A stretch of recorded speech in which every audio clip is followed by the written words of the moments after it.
윤석열의 정치 보복 발언에 대해서 문 대통령이 분노한 대표적인 모습 중에 하나가 그 발언을 문 대통령이 직접 썼답니다. 참모랑 상의 없이. 그렇게 인격적으로 훌륭하신 분이 직접 썼답니다. 엄청 분노한 거죠. 제가 가끔씩 저의 등에 칼 꽂는 사람들한테 분노하는 거랑 똑같은 맥락이라고 봐요. 은혜가 뭔 줄도 모르고. 맞아요.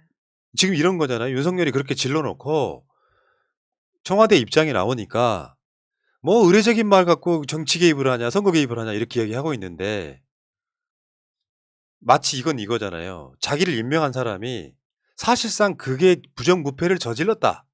최근에 그 무슨 펀드 하나 이야기 나왔었잖아요. 디스커버리. 디스커버리? 이제 그런 것 중에 하나가 그렇게 이제 윤석열이 쪽에서 흘리고 있다는 정보라고 알려진 거죠. 뭐 장하성 실장이나 뭐 이런 사람들이 보복수사. 그런 식으로 이제 밖에 하나 흘리는 상황. 또 최근에 그것도 있었죠. 뭐 청와대 물론 그건 법원의 결정이긴 하지만 그건 일단 넘어가고요. 어쨌든 문 대통령이 직접 썼다고 할 정도면은 보통 이렇거든요.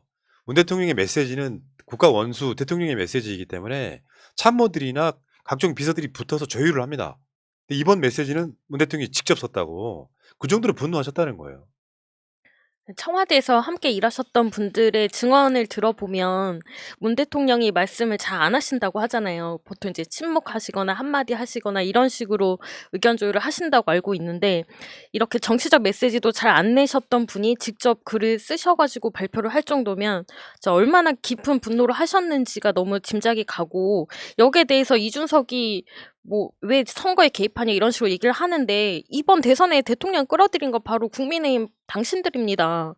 계속해서 지금까지 윤석열이 공약 낸 거 뭐가 있습니까? 정권 교체밖에 더 있습니까? 문재인 정권 바꿔야 된다. 그거를 얘기했던 게 계속 국힘인데 선거 개입을 누가 하고 선거에 누가 대통령 끌어들였습니까?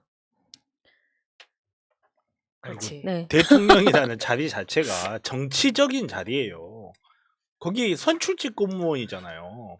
선출직 공무원이 이렇게 선거에 대해서 무작정 중립을 지킨다? 그건 불가능합니다. 그리고 자기네들이 그런 식으로 이렇게 청와대를 두들겨 팰 때는 가만히 있다가 청와대에서 거기에 대한 반박을 하니까 거기에다 대놓고 선거 개입이라고 하는데 이런 식으로 선거의 중립성만 이야기를 하면요. 선거를 할 수가 없어요. 예. 근데 윤석열이 이런 발언이 처음이 아니고요.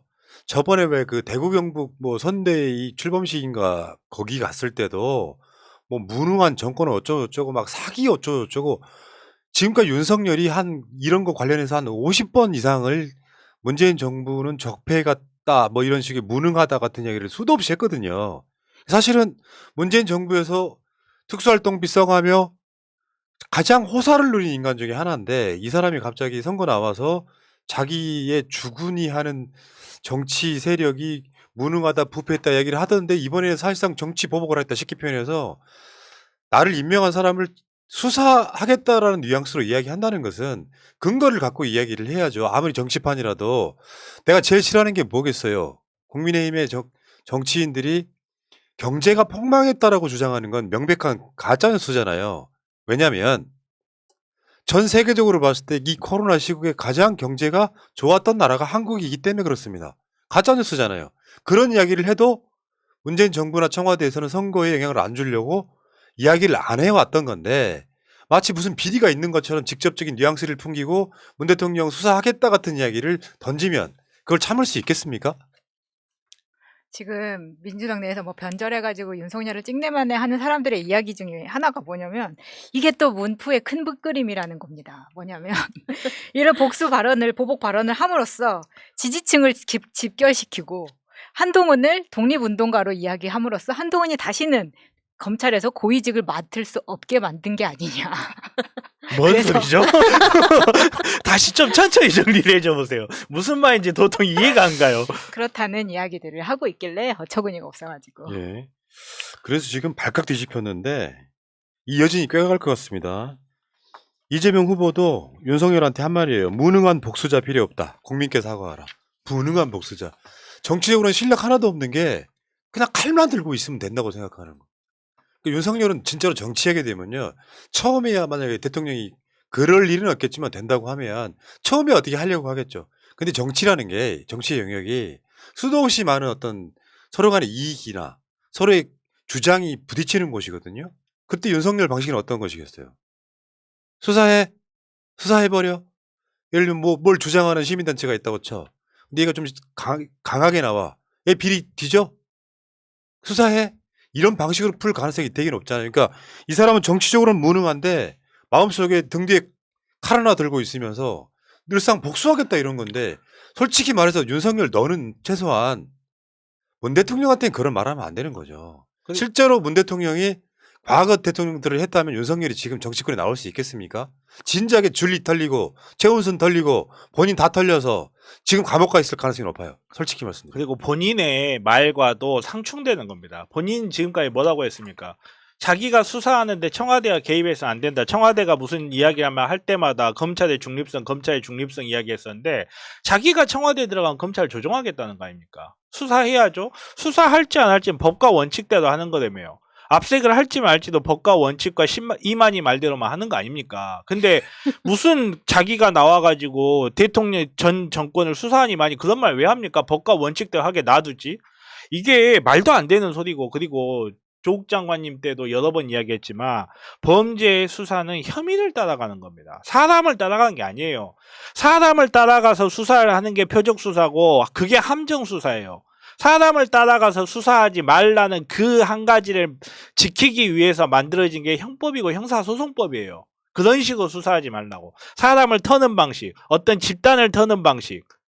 근데 지금 자리에 나와가지고 한다는 소리가 전 정권을 수사하겠다. 그거는 목적을 말 그대로 표적을 정해놓고 수사하는 표적 수사를 하겠다는 거예요. 이걸 가지고 뭐 이재명 후보님께서 이번 정권 초에 적폐 수사 날마다 해도 된다 이런 말을 했다고 뭐 이재명의 말로 반박하는데 이런 소리 하는데요. 선후관계 완전히 다른 겁니다. 혐의가 있어서 범죄 혐의가 있어서 탄핵돼서 끌려 내려왔고 범죄 혐의가 있어서 수사되던 사람들이고 범죄 혐의가 있어서 구속돼서 처벌받던 사람들이에요.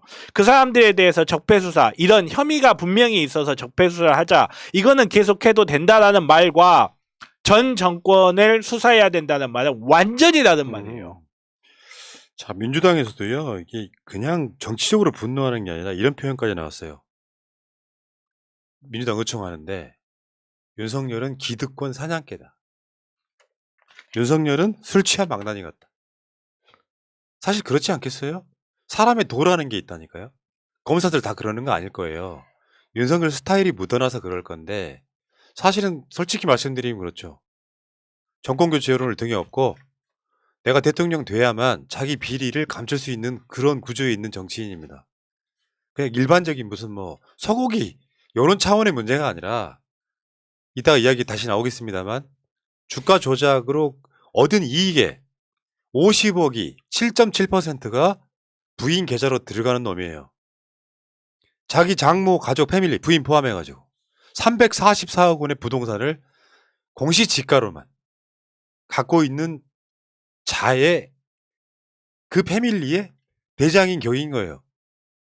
그 이자는 대통령 선거를 끝나고 지면 감옥에 가야 될 팔자가 놓여 있는 겁니다. 그렇다 보니까 마치 문재인 정부가 뭘 어마어마한 비리라도 있는 것처럼 자기 친인척이나 측근들 연루돼서 지금 단 한 건의 문제도 안 나고 있는 게 문재인 정부입니다. 이런 식으로 선동하는 게 말이 되겠습니까? 그래서 이재명 후보가 JTBC가 단독을 했던데 이제 곧 공약집이 나오지 않겠습니까? 공약집에 검찰 개혁을 완수하겠다는 내용이 들어있다는 거예요. 그 이야기 핵심은 뭐냐면 지금 검경 수사권 조정이 이루어져서 6대 중대범죄는 검찰이 수사하고 나머지는 경찰이 해 이렇게 됐잖아요.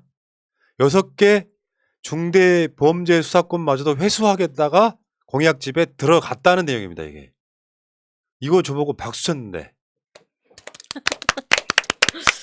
실제로 이재명 후보가 지금 대장동 건 관련해서도 이재명은 털어도 뭐 먼지 하나도 안 나오는 그걸 갖고 윤석열이 등장하는 녹취록이 있음에도 불구하고 검찰이 그걸 숨기고 김만배는 윤석열이 내 카드 하나면 죽어라는 이야기를 해도 보도를 안 하고 밖으로 내보내지 않고 이재명이 알면 우린 큰일 나 같은 이야기도 보도하지 않으면서 실제로는 대장동은 검사 게이트에 가까운데 이자들이 이렇게 했던 대표적인 어떤 구조적인 문제가 뭐겠어요? 수사권 갖고 있었던 사람들이 나중에 정관까지 나가가지고 자기 후배들 부리면서 다른 사건에 영향을 주기 시작합니다. 그러니까 검찰한테 수사권을 완전히 회수하는 저는 그런 공약을 걸었다는 건 굉장히 반향이 클 거라고 생각합니다.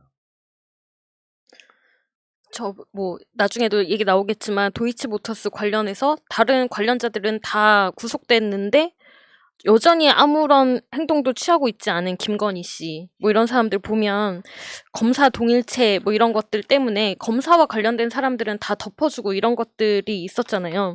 이로부터 또 사법부에 대한 불신이 이로부터 발생이 되는 거고 빨리 저는 수사 권한 떼어내야 된다고 생각합니다. 그게 지금 돌고 있는 글들 중에서 조금 무서운 부분이 있었는데 어느 정도는 또 설득력이 있어서 요약을 해보자면 뭐 이런 거예요. 검찰이 노무현 대통령을 그렇게 돌아가시게 한 게 검찰 개혁한다고 했었기 때문에 본보기를 보인 것이다. 근데 그 다음에 문재인 대통령이 또 그걸 하려고 하니까 이제는 그걸 이제 타겟을 문재인 대통령으로 삼으려고 하는 그 움직임이 지난 여름부터 있었는데 조중동을 필두로 문 대통령을 수사를 해야 한다는 작업이 이미 시작이 됐고 퇴임 후에는 바로 수사를 받는 것이 당연한 사실이다. 그쪽에서는 지금 그렇게 여겨지고 있다는 거예요. 이거를 우리가 다 겪어봤고 다 봤잖아요. 지난 조국 장관님 하는 것도 수사하는 것도 다 봤기 때문에 그렇기 때문에 윤석열은 죽을 힘을 다해서 대통령이 되려고 할 거고 검찰 사법 권력이 총 집결해가지고 이 정권을 잡으려고 할 겁니다. 빙고. 그러니까 이쪽에 불리하거나 사실과 상관없이 언론에 막 흘리면서 이쪽 생채기를 내고 그것을 언론이 받아줄 거고 이 과정들을 계속 되풀이할 거다. 앞으로 남아있는 4주가 안 되는 시간. 그 시간들은 정말 우리한테는 정말 고통의 시간이 될 거다. 이런 생각이 들고요. 예를 들어서 뭐 누구라고 얘기는 하지 않겠습니다만 민주당 정치인이 수사권이 걸려 있어서 윤석열한테 간접적으로라도 선거에 도움이 되는 짓을 한다면 그거 우리가 용서를 해야 되겠습니까? 용서할 수 없죠. 자, 어쨌건 저는 물론 논란거리는 있어요. 검찰한테 수사권을 다 뺏으면 경찰이 비대해지네 어쩌네 하지만 거기에는 보완 사항이라는 게 있긴 합니다.